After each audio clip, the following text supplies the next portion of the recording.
Hello everyone, this is Neha Soni and I'm your social science teacher. So how are you all my students? I hope you are doing well, and yes, we have started with history from class 6, and yes, we have started your chapter number 9, that is traders, kings and pilgrims. Yes, we have completed the part 1, 2 and 3 of this chapter, and now we are going to start and we are going to learn about pilgrims in this part 4 of this chapter. Clear class? So what we will try to understand and what we will learn in this chapter and in this video, we will talk about pilgrims' curiosity. Okay, so who are pilgrims, and yes, why it is important to learn and to understand about them. So yes, we have discussed earlier in our previous videos about traders, about major roads and sea routes of Silk Route, yes, the ancient Silk Road routes, and we have discussed about kings, some Kushan empires, yes, and we have discussed about traders, kings, and now we are talking about pilgrims over here. So my dear students, let's begin it. Okay, first of all, the quest of pilgrims. So what is the meaning of quest? So it is means like we have to search something, okay, and it is difficult to find out. So बहुत लंबी search के बाद में अगर कुछ हमें प्राप्त होता है तो वो क्या है, ज्ञान है या फिर भक्ति है या फिर जो भी वे लोग प्राप्त करना चाहते थे उसे प्राप्त करना कठिन था उनके लिए. ओके. सो पिलग्रिम्स कौन होते हैं? पिलग्रिम्स होते हैं हमारे तीर्थ यात्री. ठीक है. Okay. So as traders journey to distant land in caravans and ships, pilgrims often travel with them. Okay, so जो मैंने पहले भी traders के बारे में आपसे डिस्कस किया था कि जो traders थे जिन्होंने मेजर सिल्क रूट और कुछ अदर रूट्स भी उन्होंने इन्वेंट किए थे, उसी के साथ में, उन्हीं की जर्नी के साथ में जो पिलग्रिम्स हैं वे भी उनके कारवान्स में बैठ के, उनके शिप्स में बैठ के जो भी फेमस हॉली प्लेसेस थे उनको ट्रैवल करने आते थे. ठीक है ना, along the sea coast and cross करके, नेचुरल फ्रंटायर्स को क्रॉस करके भी वे लोग यहाँ पे आ रहे थे. ओके, इंडियन सब कॉन्टिनेंट में. सो इस तरह से कुछ पिलग्रिम्स थे जो ट्रेडर्स के साथ में जर्नी कर रहे थे. Okay, so what are these?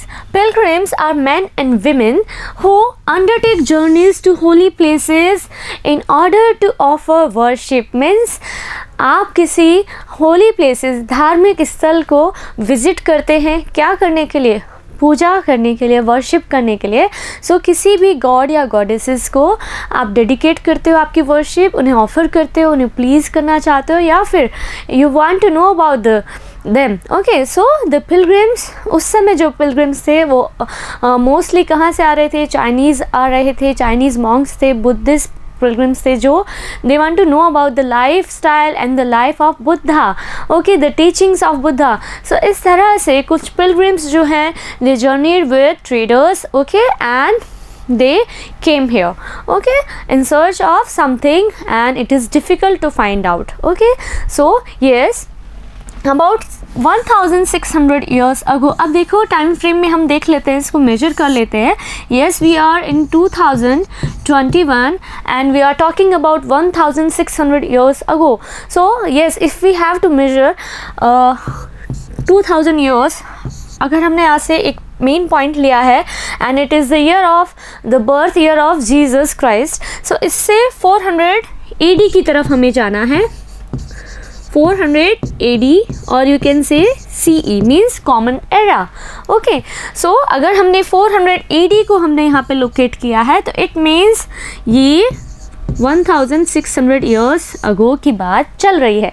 Clear हो गया? सो अब ये जो पीरियड है ये after the birth of Jesus Christ, इसके बाद की बातें यहाँ से की जा रही हैं. Okay, a famous Chinese Buddhist pilgrim name Faxian came to India. Okay, अब देखो फर्स्ट ऑफ ऑल कौन आया था? चाइनीज बुद्धिस्ट पिलग्रिम कौन था?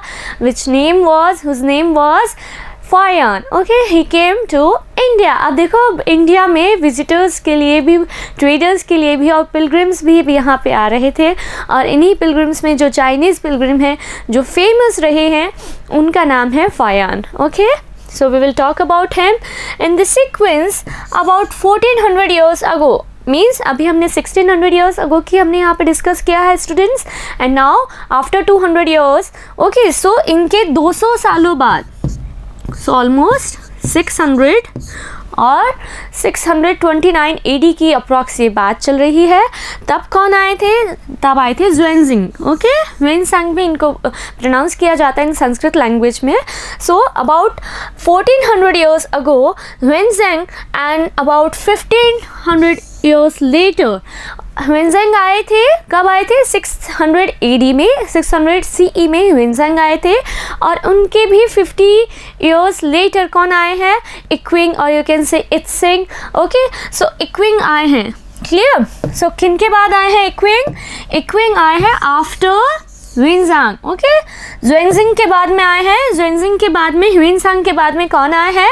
इक्विंग आए हैं, और you can pronounce I Tsing. Okay, so pronunciation का डिफरेंसेस मिलता है, बट यहाँ पे आपकी जो बुक में इन्हें प्रोनाउंसिएशन दिया है इक्विंग है। First of all Faxian came to India, then after 200 years कौन आए थे? यस, ज़ुएनज़िंग आए थे, ह्वेनसांग आए थे, और after Hiuen Tsang after 50 years later who came here? So yes, Ikwing came here, and it means Ikwing came to India. Okay, so they want to know about Buddha and the life of Buddha, the teachings of Buddha. So इस तरह से बहुत सारे pilgrims जो हैं वे India visit के लिए आते हैं। सो उन्होंने रूट्स लिए होंगे, सी रूट्स भी हो सकते हैं, रोड रूट्स भी हो सकते हैं, राइट? सो कौन से मेजर रूट्स रहे होंगे, कौन से सी रूट्स रहे होंगे? बिकॉज हमने बात की थी वो कैरावंस में आ सकते हैं, शिप्स के थ्रू आ रहे थे ट्रेडर्स के साथ में। सो और कुछ लोग जो हैं वो पैदल भी यात्राएं कर रहे थे।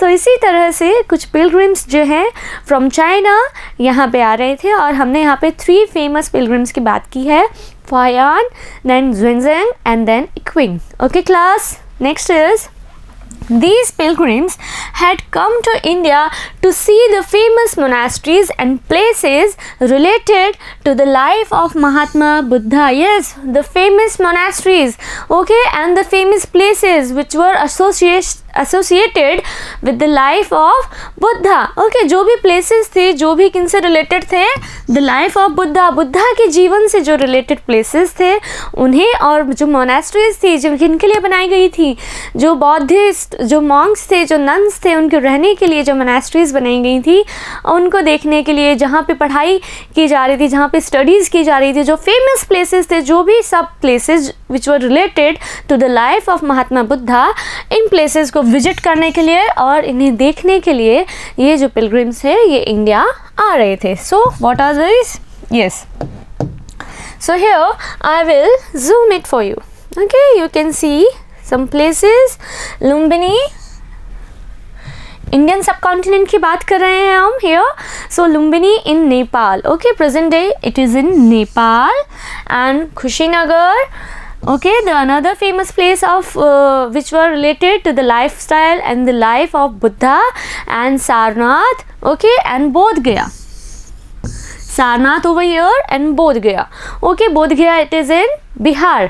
ठीक है, सो इस तरह से जो फेमस प्लेसेस थे, है ना, 8 साइट्स हैं, कुछ ऐसी कुछ 8 फेमस साइट्स हैं जिनके थ्रू पिलग्रिम्स जो है इन्हें विजिट करना पसंद कर रहे थे। ठीक है ना, इनमें श्रावस्ती भी है, सारनाथ भी है। सो इस तरह के बहुत सारे प्लेसेस हैं जिन्हें उस समय के जो पिलग्रिम्स थे उन्होंने विजिट किया था। Okay class, clear for you? So next is they have also mentioned the difficulties faced. Okay, अब उन्होंने क्या करा है, क्या वो इजी वे में ही इंडिया आ सकते हैं, या फिर इंडियन सब कॉन्टिनेंट में आना नेचुरल फ्रंटायर्स को क्रॉस करते हुए, या फिर सी रूट्स को लेते हुए, या फिर अगर हमने पहले भी ट्रेडर्स के बारे में डिस्कस किया था, it is not easier task to come in India. Okay, so उन्हें क्या करना होगा, उन्हें जो गहरे खाइयाँ हैं, सकरे रास्ते हैं, उन्हें क्रॉस करना होगा। कई जगह तो ऐसे भी थे, कई रूट्स ऐसे भी थे जहाँ पे कैरावेंस को आप नहीं लेके जा सकते हो, राइट? आपको हॉर्सेस को यूज़ करना पड़ेगा, आपको एसेस को यूज़ करना पड़ेगा। सो इस तरह से कुछ चीज़ें हैं जो पैदल ही रास्ते से पार की जा सकती है, वहाँ पे आप कैरावेंस नहीं ले जा सकते हो।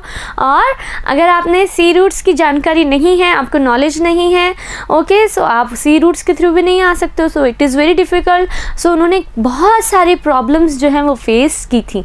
ठीक है ना? Okay, so they have also mention the difficulties face during the journey in their travelogues. Okay, travelogues क्या होते हैं? जब भी कोई लोग ट्रैवल करते हैं जब हम ट्रैवल करते हैं, व्हेन वी ट्रैवल, सो हम जो भी चीज़ें देखते हैं, whatever we see, so we write down in a book. Okay, so जैसे हमने पहले भी ट्रैवलर्स के बारे में, ट्रैवलर्स के अकाउंट डिस्कस किए थे, मेगास्थनीज का अकाउंट हमने डिस्कस किया था। उसने क्या लिखा था अपनी बुक इंडिका में? Yes, whatever he saw he wrote down everything. Okay, so इसी तरह से जो भी ट्रैवल कर रहे थे, यहाँ पे इंडिया को विज़िट कर रहे थे, उन्होंने अपने अकाउंट लिखे थे। सो उसे ही हम क्या बोलते हैं? ट्रैवलॉग्स। सो इस तरह के ट्रैवलॉग्स कुछ बुक्स होती हैं जो उनकी खुद की हैंड रिटन होती है, और किसके बारे में होती है? सोसाइटी के बारे में वे लिखते हैं, कल्चर को एड्रेस करते हैं, वहाँ की जो एडमिनिस्ट्रेशन है उसको एड्रेस करते हैं वे लोग अपनी बुक में, और क्या क्या चीज़ें अच्छी हैं या फिर क्या क्या चीज़ें अमेजिंग हैं, या फिर किस किस चीज़ उन्होंने सरप्राइज़ किया है, क्या डिफरेंसेस हैं उनके कल्चर में और इंडियन कल्चर में, वे सब कुछ वे अपने अकाउंट में लिखते हैं। ठीक है, जो प्रॉब्लम्स इन्हें फेस करनी पड़ती है विजिट के दौरान, जर्नी के दौरान, so everything they have written down in their book और in their account. So account को क्या कहा है? ट्रैवलॉग का है। Okay class, next is Xuanzang had return to China via land route. अब देखो, ज़ुएनज़ेंग आए थे, कब आए थे? 1600 years ago. Clear? So it means 600 or 629 approx यहाँ की बात चल रही है। अब जब ये यहाँ पे इतने साल पहले ये यहाँ आए और इन्होंने इंडिया को विज़िट किया, किन्होंने, कौन है ये? ज़ुएनज़ेंग ये हैं, ह्वेनज़ांग है ये। ओके, और ये कौन है? चाइनीज़ बुद्धिस्ट मॉन्क हैं, और ये इंडिया विज़िट कर चुके हैं और इन्होंने अपने अकाउंट लिखे थे। ठीक है ना, सो अपने ट्रैवलॉग्स लिखे थे। अब जब ये सब कुछ इंडिया विज़िट कर गए, जो बुद्धिस्ट से रिलेटेड जो फेमस प्लेसेस थे उन्होंने इन्हें भी विज़िट किया है। After visit all the places and study about Buddhism, he returned to China via land route. So उन्होंने कौन सा रास्ता अपनाया? लैंड रूट अपनाया। ठीक है, मतलब ज़मीनी रास्ते से वे वापस चाइना को गए हैं। अब ज़मीनी रास्ते कौन से होंगे? नॉर्थ वेस्ट से जाके घूमना पड़ेगा। As I have discuss with you, जो हमारा इंडिया है और इसका जो ये नॉर्थ वेस्ट का सेक्शन है, यहीं से ही ज़्यादातर अटैक्स हो रहे थे, राइट? बिकॉज यहाँ पे क्या है? डेजर्टेड एरिया है और यहाँ पे हमारे कोई नेचुरल फ्रंटायर्स नहीं। बिकॉज आप इधर देखेंगे, सो इस साइड में क्या है? हिमालयाज हैं। सो हिमालयाज ऑलरेडी हमारी रक्षा करते हैं। These are the national frontiers. इधर हमारे सी कोस्ट है, इधर सी है ना, अरेबियन सी है, बंगाल की वे ऑफ बंगाल है। बट यहाँ का जो वे है, सो इन्होंने कौन सा वे अपनाया होगा? नॉर्थ वेस्ट से होके सेंट्रल एशिया से होते हुए इन्होंने वापस यहाँ चाइना में गए हैं। ठीक है, सो इन्होंने कौन सा रूट अपनाया होगा? North west to central Asia to China. Clear class? Okay, इससे पहले देखते हैं he had collected more than 600 manuscripts. अब इन्होंने क्या कलेक्शन किया था? भाई आप इंडिया आए हो, आपने इंडिया के बहुत सारे फेमस प्लेसेस देखे हैं, तो अब आप क्या करोगे? वहाँ से कलेक्शन खरीदोगे, कलेक्शन करोगे, राइट? सो इन्होंने क्या क्या कलेक्शन किया है? इन्होंने 600 मैन्यूस्क्रिप्ट्स, हैंड रिटन है ना, मैन्यूस्क्रिप्ट्स किस पे लिखी जाती है? It was written on a palm leave और a bark of a birch tree. So इन्होंने 600 मैन्यूस्क्रिप्ट्स को कलेक्ट कर लिया, अलग अलग प्लेसेस से जा जाके, किसी के पास कुछ अवेलेबल था उसे ले लिया, रिक्वेस्ट करके ले लिया, या फिर इवन पे करके ले लिया, या फिर सम टाइम कैसे भी इन्होंने अरेंजमेंट किया, उसको सेटल किया, और उन्होंने इस तरह की मैन्यूस्क्रिप्ट्स जो हैं उन्हें कलेक्ट किया। और क्या कलेक्ट किया? Along with Buddha statues made of gold. So इस तरह के बुद्धा के जो स्टैचूज थे उन्हें भी कलेक्ट कर लिया इंडिया से। ठीक है ना, और ले जा रहे कहाँ हैं? चाइना ले जा रहे हैं। ठीक है, तो इंडिया इतना प्रॉस्परस था, यहाँ से उन्होंने 600 मैन्यूस्क्रिप्ट ले ली, जिसमें बहुत सारी टीचिंग्स लिखी होगी, अबाउट वेदास लिखे होंगे, अबाउट बुद्धिज़्म लिखा होगा। सो इस तरह की बहुत सारी मैन्यूस्क्रिप्ट जिसमें हमारा लिटरेचर था, उस लिटरेचर को उन्होंने कलेक्ट कर लिया, और इसके साथ साथ along with the statues of Buddha which were made of gold. So इसे भी उन्होंने कलेक्ट कर लिया है। ठीक है, तो आप देखो यहाँ से कलेक्शन करके वे कहाँ ले गए? इसको चाइना में ले गए। ओके, और अब क्या है? चाइना इसके ऊपर अपना कंट्रोल रखता है कि बिकॉज ये तो हमारे यहाँ से हैं। ओके, और इन्होंने क्या किया? जो इस तरह की जो स्टैचूज थे, जो सिल्वर सिल्वर से या फिर गोल्ड से बने थे, इन्हें कलेक्ट किया। और सैंडलवुड, बिकॉज इंडिया फेमस है बहुत सारी चीज़ों के लिए। हमने देखा था ब्लैक गोल्ड, एंशिएंट टाइम में किसको कहा जा रहा था black gold? Yes, black pepper को। सो अब यहाँ से सैंडलवुड भी वो लेके गए हैं। कहाँ लेके गए हैं? चाइना। चाइना तो वैसे भी प्रॉस्पेरस था, किसके मामले में था? सिल्क के मामले में, राइट। उन्होंने जो टेक्निक थी हाउ टू मेक सिल्क उसे शेयर तक नहीं किया था, लेकिन यहाँ से जो फेमस चीज़ें थी, जो इम्पॉर्टेंट आर्टिकल्स थे, इस तरह की कुछ मैन्यूस्क्रिप्ट्स जो आज के समय पे इंडियन लिटरेचर के लिए बहुत ज़्यादा वैल्यूएबल है, उन्हें भी कलेक्शन यहाँ से करते हैं। और यहाँ से कहाँ ले गए हैं? उसे चाइना ले जा चुके हैं। सो यहाँ से इस तरह के कुछ पिलग्रिम्स आते हैं और वे यहाँ से हमारी बहुत सारी इंपॉर्टेंट चीज़ें कहाँ ले जा रहे हैं? चाइना को ले जा चुके हैं। क्लियर? नेक्स्ट देखते हैं कैसे लेके गए थे। So he was carrying them on 20 horses। अब देखो यहाँ से घोड़े भी ले गए, ठीक है ना। अब पैदल जाना है, कैरावन्स आप यूज़ नहीं कर सकते, बिकॉज मैंने पहले भी डिस्कस किया था बहुत सारे ऐसे रास्ते थे जो बहुत डिफ़िकल्ट थे। सो वहाँ पे गाड़ियाँ नहीं जा सकती हैं, गाड़ियाँ नहीं जा सकती तो आपको कैसे जाना है? पैदल जाना है। सो अब क्या करेंगे आप? अपने जो लगेज है उसके लिए क्या करेंगे? आप हॉर्सेस के थ्रू अपना लगेज जो है उसे लेके जाएंगे, ठीक है ना। सो इन्होंने क्या किया? इन सब चीज़ों को कैरी किया और किस पे किया? On 20 horses, okay. Out of which about 50 manuscripts were lost. इतनी सारी ले जा रहे हैं और उसमें से भी 50 मैन्यूस्क्रिप्ट्स को गुमा दिया इन्होंने। Yes, so what is this? So इस तरह से कुछ मैन्यूस्क्रिप्ट्स इन्होंने लिखी थी, कुछ ट्रांसलेशन का काम भी किया था, बिकॉज कुछ मैन्यूस्क्रिप्ट्स जो हमारे एंशिएंट इंडिया में अवेलेबल थी वे संस्कृत लैंग्वेज में थी, ब्राह्मी स्क्रिप्ट में थी, राइट। और प्राकृत लैंग्वेज में भी बहुत सारी स्क्रिप्ट्स हमने देखी थी। अब ये क्या कर रहे थे? कंटिन्यूसली क्या कर रहे थे? उन स्क्रिप्ट्स का स्टडी कर रहे थे, मैन्यूस्क्रिप्ट्स को स्टडी कर रहे थे और इस तरह से उन्होंने ट्रांसलेट भी कर लिया अपने लैंग्वेज में। उनमें जो भी रिटन टेक्स्ट अवेलेबल था कई चीज़ों का ट्रांसलेशन कर लिया और इस तरह की मैन्यूस्क्रिप्ट्स को खो दिया। 50 मैन्यूस्क्रिप्ट्स को उन्होंने गुमा दिया, खो दिया, लॉस्ट हो गया। कितना बड़ा लॉस है इंडिया को? बहुत बड़ा है। Okay, when he was crossing the Indus river, okay, जब वो क्रॉस कर रहे थे, इंडस रिवर आएगी हमारी नॉर्थ वेस्ट में, हमने पहले भी डिस्कस किया था, इंडस रिवर आएगी। अब वो जब इसे क्रॉस कर रहे हैं उस दौरान उन्होंने क्रॉस करते समय पानी के अंदर मैन्यूस्क्रिप्ट्स को गिरा दिया होगा उनके घोड़ों से। वे मैन्यूस्क्रिप्ट्स गिर गई होंगी और वे खो गई, ठीक है। सो बहुत बड़ा मेजर लॉस हुआ। Okay, he spent the rest of his life translating these manuscripts from Sanskrit into Chinese. Yes, और क्या किया उन्होंने? अब वो सारी जो manuscripts वहाँ लेके गए चाइना में, वहाँ बैठ के क्या कर रहे हैं? बढ़िया उनको ट्रांसलेट कर रहे हैं, बिकॉज उन्होंने यहाँ आने के बाद में हमारी लैंग्वेज सीखी। Okay, first of all he learn our language Sanskrit and then he translated Sanskrit to Chinese. Okay, so इस तरह से जो इम्पॉर्टेंट लिटरेचर था, जो इम्पॉर्टेंट टीचिंग्स थी, बुद्धा से रिलेटेड भी थी, जो हिंदुज़म से रिलेटेड थी, जो जैनिज़्म से रिलेटेड थी, ऑलमोस्ट जो भी कुछ टेक्स्ट अवेलेबल था उन मैन्यूस्क्रिप्ट्स में, वे सभी चीज़ों को उन्होंने वहाँ ले जाकर क्या कर दिया? ट्रांसलेट कर दिया चाइनीज़ में। ओके, सो इस तरह से बहुत ज़्यादा दिमाग लगा रहे थे, देखो ये लोग, राइट। सो हमें लर्न करना है इस तरह से, इन चीज़ों को हमें समझते हुए चलना है। Clear? So how Faxian return to China. अब देखो हम नेक्स्ट पढ़ रहे हैं फायान के बारे में। हमने पहले देखा था ना, फायान आए थे सबसे पहले अराउंड अबाउट 1400 ईयर्स अगो। अब वे जब चाइना वापस कैसे जा रहे हैं, ठीक है ना। बहुत ही जर्नी जो है कैसी रहेगी? डिफ़िकल्टीज से फुलफिल रहेगी। तो अब उनकी डिफ़िकल्टीज कैसी है देखते हैं, what type of difficulties he faced.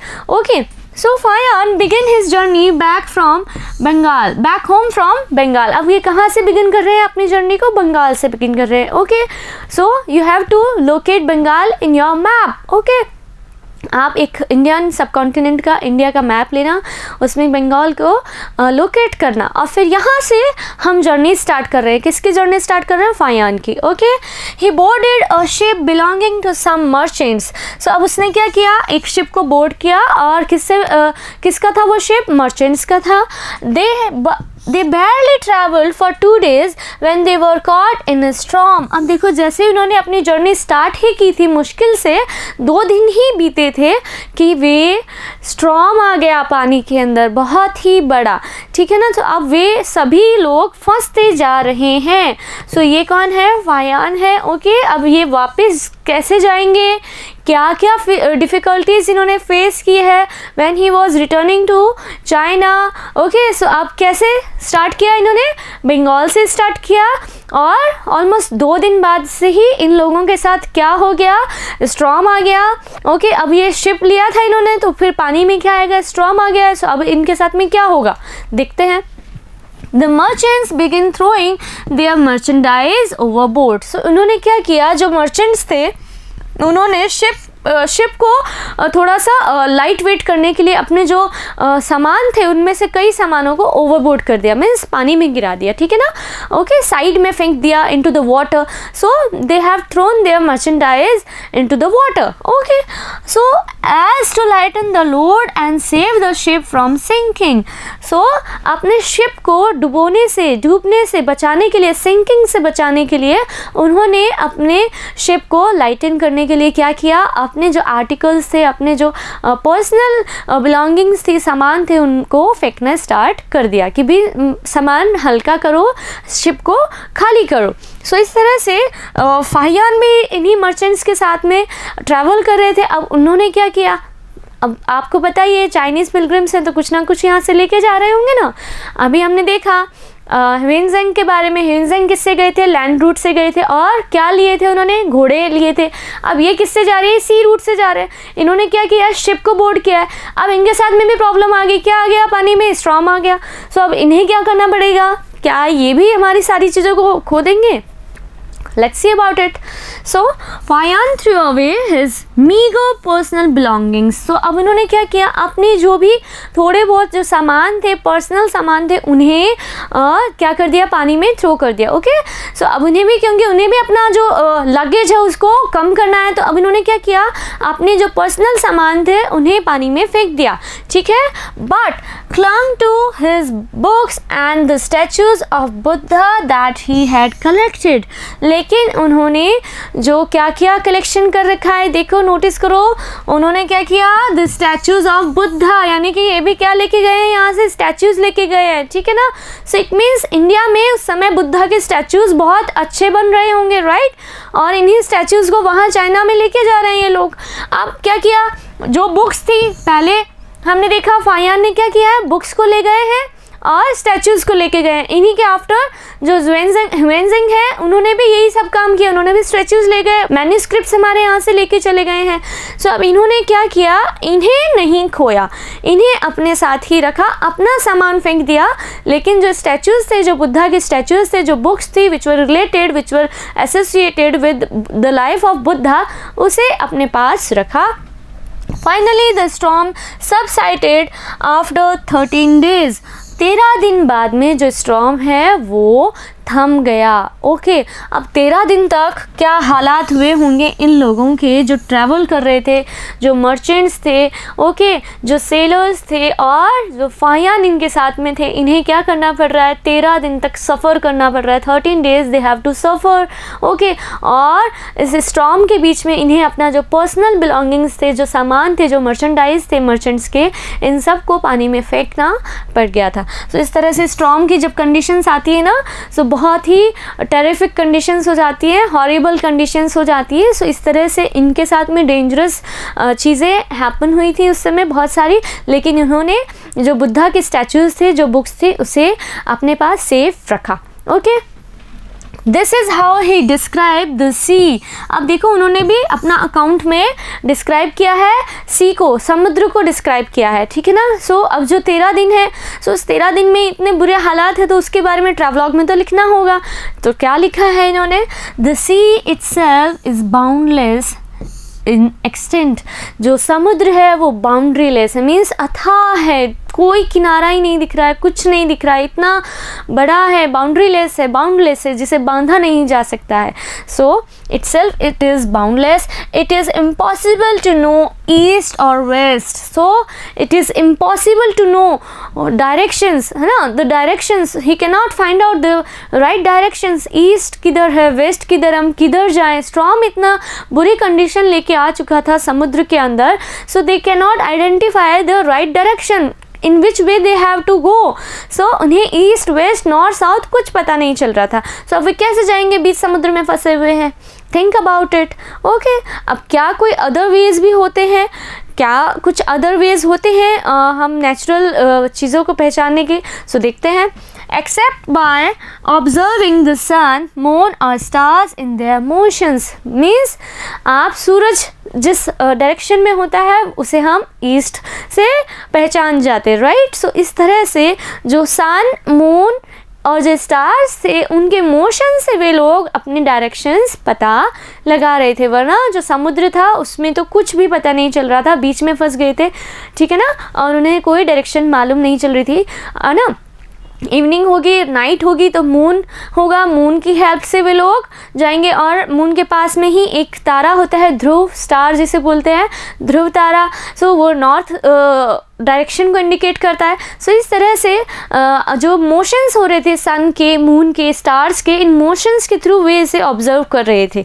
Otherwise कोई और वे नहीं था उनके पास में डायरेक्शंस को पता लगाने का, ठीक है. सो अब देखो इस वजह से उन्हें प्रॉब्लम आई है, तो फिर उनकी जर्नी जो है वो काफ़ी लंबी रही होगी, काफ़ी डिफ़िकल्टीज़ आई हैं और वे जा भी नहीं पा रहे होंगे आगे, और बीच समुद्र में फंसे हुए रहे. ऑलमोस्ट 13 डेज़ तक जो स्टॉर्म है उसकी यही कंडीशंस रही थी. 13 दिन निकालने बहुत बड़ी बात होती है.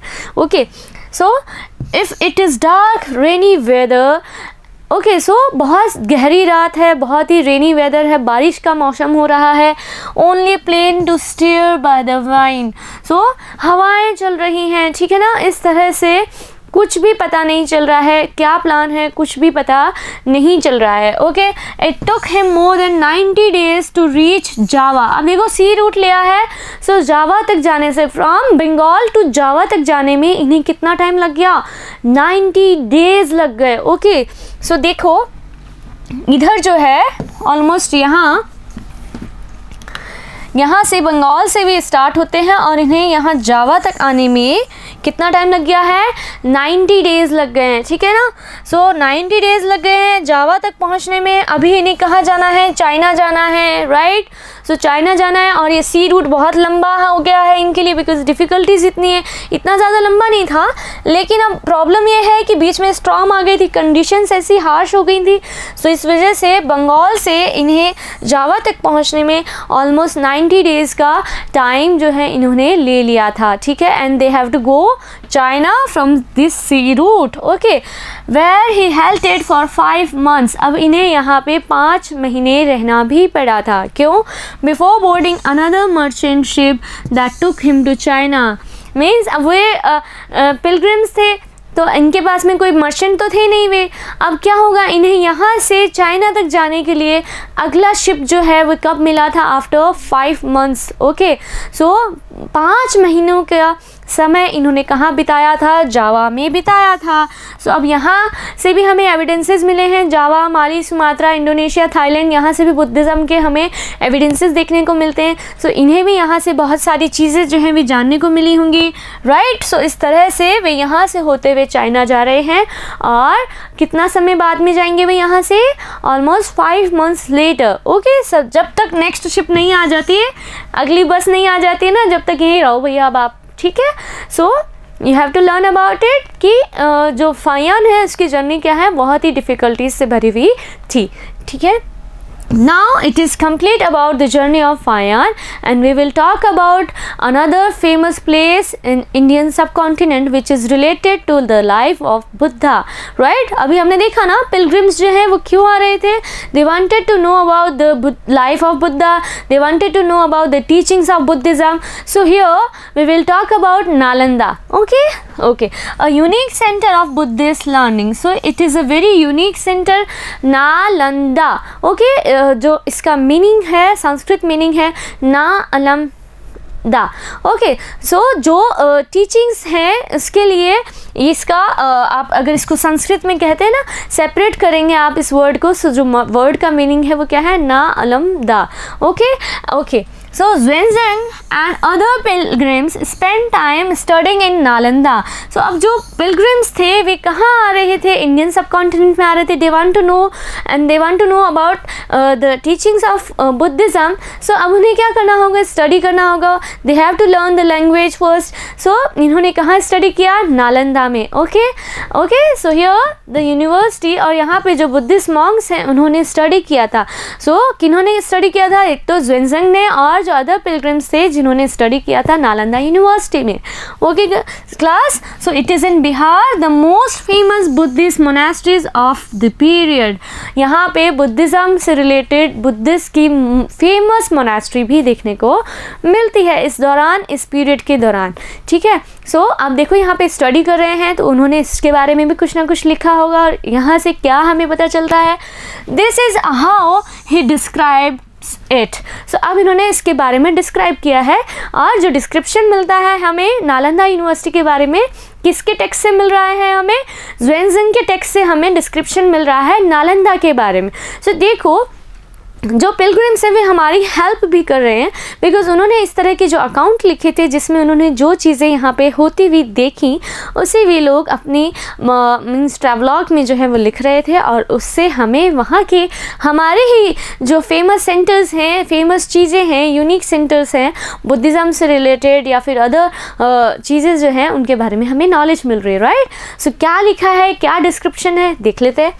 The teachers are man, okay, of the highest ability and talent. जो टीचर्स थे नालंदा यूनिवर्सिटी के, वे टीचर्स क्या थे, they were highly talented. Okay, उनमें बहुत ही ज़्यादा कैपेबिलिटीज़ थी. They were able to teach the students about the lesson about the Buddhism. Okay, so they were highly talented. They follow the teachings of Buddha in all sincerity. वे लोग अपने जीवन में जो टीचिंग्स हैं बुद्धा से रिलेटेड, बुद्धिज़्म की, उसे सिंसियरिटी से फॉलो करते थे. ठीक है ना. सो इस तरह से वे अपने जो पीपल्स थे, जो अपने स्टूडेंट्स थे जो नालंदा यूनिवर्सिटी में स्टडी कर रहे थे, उसे वे थे. और particular they are following the teachings of Buddhism. Clear class. Next is the rules of monasteries are strict. जो रूल्स थे मोनास्ट्रीज के वो कैसे थे, स्ट्रिक्ट थे. क्यों स्ट्रिक्ट क्यों होते, डिसिप्लिन क्यों ज़रूरी है, मीन्स आपके लिए, आपकी क्लास में, आपके स्कूल में, आपकी लाइफ में डिसिप्लिन, और you should be discipline in your life first. So discipline होगा, स्ट्रिक्टनेस होगी तो आप अच्छे से अपने जो एम है, अपने जो गोल्स हैं उन्हें अचीव कर सकते हैं. ठीक है ना. सो यहाँ पे भी डिसिप्लिन होना सिखाया जा रहा है मोनास्ट्रीज में, and everyone has to follow them. और जो भी रूल्स थे, जो भी उस यूनिवर्सिटी के स्टडी सेंटर के जो रूल्स थे, they have to follow all the rules. Okay class. Okay, discussions are held throughout the day. वहाँ पे दिन भर थे, डिस्कशंस होते थे, चर्चा होती थी. ओके, ग्रुप डिस्कशंस किए जाते थे, है ना. What is right, what is wrong, है ना. They are going to settle there doubts about them. So उस तरह से जो भी प्रॉब्लम्स है सोसाइटी को रिलेटेड, और जो उनके रिलीजन थे उनको रिलेटेड, जो उनकी थॉट्स थी, है ना, उनको रिलेटेड, उनसे रिलेटेड जो भी प्रॉब्लम्स थी या जो भी डाउट्स थे या फिर जो भी डिस्कशंस थे, थ्रू आउट द डे ये डिस्कशंस हो रहे थे. Clear. And the old and young mutually help one another. So इस तरह से वे एक दूसरे की, जो बड़े थे, जो जवान थे, वे एक दूसरे की हेल्प करते थे. और चीज़ों को समझने में, जैसे आप अभी अपने फ्रेंड की हेल्प करते हैं ना, किसी क्वेश्चन को सॉर्ट आउट करने में, किसी प्रॉब्लम को सॉल्व करने में, है ना. सो इसी तरह से जो बुद्धिस्ट मॉन्क्स थे, जो नन्स थे, या फिर जो स्टडी कर रहे थे, जो स्टूडेंट्स थे, जो टीचर्स थे, जो यंग्स थे, जो ओल्ड थे, they are helping each other. Clear. So इसी तरह से हेल्प करनी चाहिए. We should help another person. So वो इस तरह से हेल्प कर रहे थे और स्टडी कर रहे थे. Learn man from different cities come here to settle there doubts. Yes, we have discuss about it, because discussion चल रहे हैं. तो डिस्कशंस किस पे होंगे, उनके कुछ डाउट्स होंगे, उनके कुछ थॉट्स होंगे. So they have came here and they want to settle down and they want to settle there doubts. Okay, so the gate keeper ask new entrants difficult questions. अब यहाँ पे देखो, जो नालंदा यूनिवर्सिटी का गेट कीपर है उसकी importance और उसकी नॉलेजेबल, वो कितना नॉलेजेबल है, उसमें भी कितना टैलेंट है कि गेट कीपर है लेकिन वो भी जो लर्न मैन थे, जो वहाँ यूनिवर्सिटी में स्टडी करने आना चाह रहे थे, इस तरह से जो पढ़ना चाह रहे थे, इन लोगों से, जो भी न्यू एंट्रेंट था उससे कुछ क्वेश्चन करता था। ठीक है, if the person will answer the question और करेक्ट आंसर देगा तो वो एंट्री कर सकता है, अगर आंसर करेक्ट नहीं होगा you can not enter in Nalanda university. So this was a rule that time to enter this university. Okay, so gate keeper क्या करेगा, आपसे क्वेश्चन पूछेगा, आपकी इंटेलेक्चुअल पावर से आपको उस क्वेश्चन को सॉर्ट आउट करना होगा। अब आप कहोगे मैम अभी तो पढ़ने ही नहीं गए, उससे पहले कैसे आंसर दे देंगे। सो कुछ ऐसे क्वेश्चन होते हैं जो आपकी जनरल लाइफ से रिलेटेड होते हैं और कुछ डिफ़िकल्ट क्वेश्चंस होते हैं जिन्हें आप, बिकॉज वहाँ पे लर्न लोग ही आते थे, मीन्स पढ़े लिखे समझदार, जो और ज़्यादा अपने आप को ब्रशअप करना चाहते हो। सो इस तरह से गेट कीपर जो है he asked difficult questions to other, okay, जो न्यू एंट्रेंट्स थे उनसे ये क्वेश्चंस करते थे। Okay, they are allowed to enter only after they have been able to answer these questions. Clear? So 7 और 8 out of 10 are not able to answer. So इस तरह से वे फेल हो जाते थे and they are not able, कितने लोग है ना, ऑलमोस्ट 7 और 8 आउट ऑफ 10 है ना, एवरी 10 मीन्स हर 10 में से 7-8 लोग तो फेल हो जाते थे बिकॉज वे आंसर ही नहीं कर पाते थे।